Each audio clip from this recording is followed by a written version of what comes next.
pinakamalaking lesson ang natutunan mo kay Tera na madadala mo sa iyong career? Marami. Isang mahabang listahan yan.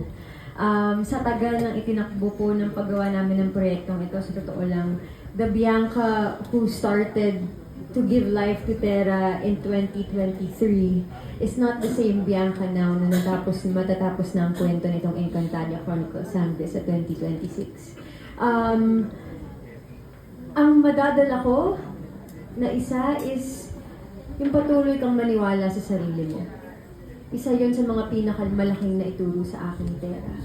Kahit pa napapaligiran ka ng napakaraming pagsubok, napapaligiran ka ng maraming tao na nagdududa sa'yo, at napapaligiran ka ng isang mundong hindi mo alam kung saan ka papalagay. Ang pinakamabuting paraan para alam mo kung saan ka lulugar ay yung sundan mo ang puso mo at maniwala ka sa sarili mo. Dahil dadalhin at dadalhin ka kung saan ka itinadhana.